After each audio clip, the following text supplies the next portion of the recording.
सरकार किलाबंदी क्यों कर रही है? क्या ये किसानों से डरते हैं? क्या किसान दुश्मन है? मैंने कहा है कि किसान हिंदुस्तान की स्ट्रेंथ है, शक्ति है, और इसको दबाना, मारना, धमकाना सरकार का काम नहीं है। सरकार का काम किसान से बात करने का है और इस समस्या को रिजॉल्व करने का है। Today, Delhi is surrounded by our farmers. They are the people who give us sustenance. They are the people who work for us. Why is Delhi being converted into a fortress? Why are we threatening our farmers, beating our farmers, killing our farmers? Why is the government not talking to the farmers? And why is the government not resolving this problem? This problem is not good for our country. It is not good for the peace and harmony in our country. It's not good for the future of our Kisans. They need clarity. The Prime Minister saying that the offer is still on the table to postpone these laws for 2 years. What does that mean? Either you believe that you need to get rid of the laws or you don't. So, I feel that this issue needs to be resolved as soon as possible and the government needs to listen because Kisans are not going away. मैं किसानों को बहुत अच्छी तरह जानता हूं, ये नहीं जाएंगे, पीछे नहीं हटेंगे। अंत में सरकार को ही हटना पड़ेगा। फायदा है सबका कि आज हट जाए। तो ये किसानों पे मेरी एक्सपेक्टेशन थी बजट के बारे में कि सरकार हिंदुस्तान के 99% लोगों को सपोर्ट देगी।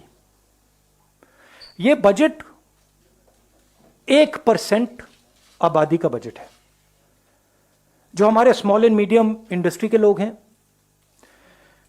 जो हमारे वर्कर्स हैं, किसान हैं, जो हमारी फोर्सेस हैं, उन सब से आपने पैसा छीन कर लेकर उन्हीं 5, 10, 15 लोगों के पॉकेट में डाल दिया है। आप प्राइवेटाइजेशन की बात कर रहे हैं, वो भी फायदा उनको मिलेगा। और हिंदुस्तान को किस चीज की जरूरत थी?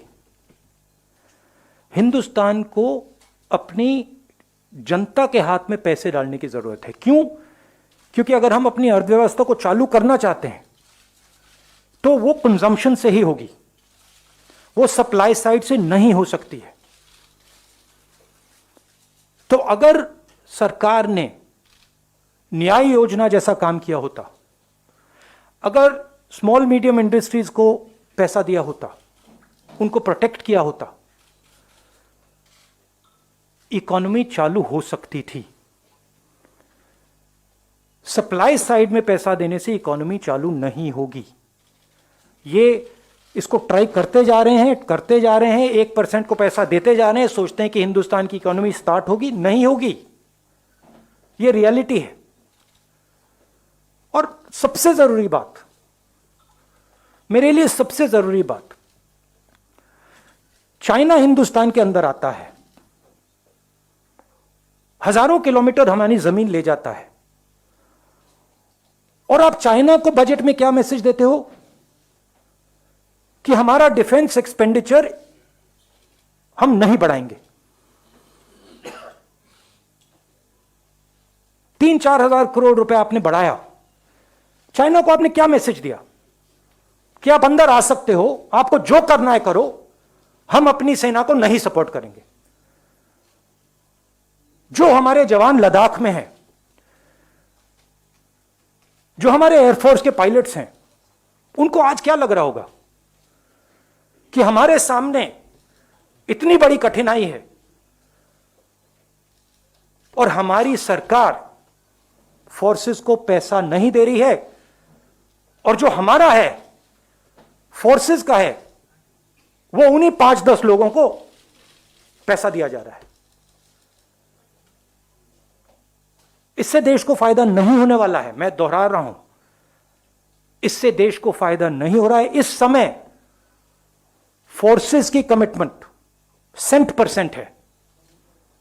सरकार की कमिटमेंट 110% होनी चाहिए।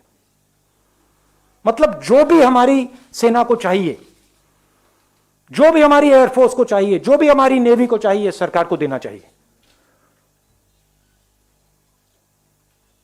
ये कौन सी देशभक्ति है कि सर्दी में लद्दाख में हमारी सेना खड़ी है और आप उनको पैसा नहीं दे रहे हो? ये कौन सा नेशनलिज्म है? Subscribe to Nation Next YouTube channel and press the bell icon to get regular updates from Nation Next. Also like Nation Next Facebook page and follow us on Instagram and Twitter.